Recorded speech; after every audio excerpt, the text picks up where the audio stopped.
5 আগস্টে রাজনৈতিক পট পরিবর্তনের পর প্রতিবেশী দেশ ভারতের সঙ্গে নানা ইস্যুতে উত্তপ্ত সম্পর্ক বাংলাদেশের। মাঠের ক্রিকেটে দুদেশের লড়াইয়ে অবশ্য শেষ হাসি ভারতের যুবারা নয়, হাসল ইয়াং টাইগার্স। 2023 সালে আশিকুর রহমান শিবলিদের হাত ধরে আসা ট্রফিটা একই ভেন্যুতে দিল্লিতে যেতে দিল না আজিজুল হাকিম তামিমের দল। ভারতকে হারিয়ে টানা দ্বিতীয়বার অনূর্ধ্ব-19 এশিয়া কাপের ট্রফি জয়ে সামাজিক যোগাযোগ মাধ্যমে যুবাদের ভালোবাসা ও শুভেচ্ছায় সিক্ত করেছেন সিনিয়ররা। সাবেক অধিনায়ক মাশরাফি লিখেছেন, তোমাদের হাত ধরে আবারও এশিয়া কাপ এলো, উড়তে থাকো, যেতে হবে বহুদূর। অভিনন্দন জানিয়েছেন অভিজ্ঞ উইকেট রক্ষক ব্যাটসম্যান মুশফিকুর রহিম। দুবাইয়ে যুবারা অসাধারণ কাজ করেছে বলেও প্রশংসায় ভাসান মুশি। অধিনায়ক নাজমুল হোসেন শান্ত লিখেছেন, তোমরা পুরো জাতিকে গর্বিত করেছ, আগামীর চলার পথ আরো মসৃণ হোক তোমাদের। ওয়ানডে দলের সাবেক অধিনায়ক তামিমের কাছ থেকেও ভালোবাসায় সিক্ত হয়েছেন যুবারা।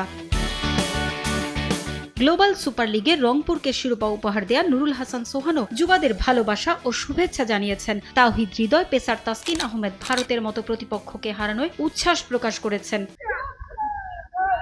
এমন অর্জনের পর যুবাদের শুভকামনা জানিয়েছে ক্রিকেট বোর্ডও। নির্বাচক হান্নান সরকার জানান, দলগত চেষ্টার ফসল এই জয়। 2026 বিশ্বকাপ নিয়েও পরিকল্পনার কথা জানান তিনি। পুরো দল হিসেবে যে একটা পারফরমেন্স, ইন্ডিভিজুয়াল নাম বলতে গেলে আসলে খুব খুঁজে পাওয়া কঠিন হয়ে যায়, হয়তো তামিমের নামটা সবাই সামনে তুলে আনবে, বাট আমি যদি দেখি দল হিসেবে জেতার যে বিষয়টা, সেটা কিন্তু এই দলে আমরা দেখেছি।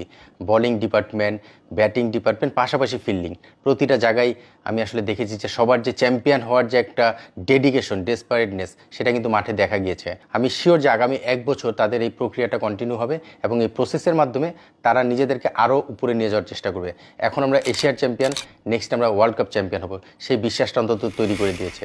গেম ডেভেলপমেন্টের সদস্যদেরও কৃতিত্ব দিয়েছেন বিসিবি নির্বাচক। আমরা নির্দ্বিধায় স্বীকার করতে পারি যে গেম ডেভেলপমেন্ট খুব ভালো কাজ করছে এবং গেম ডেভেলপমেন্টের প্রতিটা মানুষ আসলে এটার জন্য অবশ্যই তাদের প্রশংসা করা যেতেই পারে।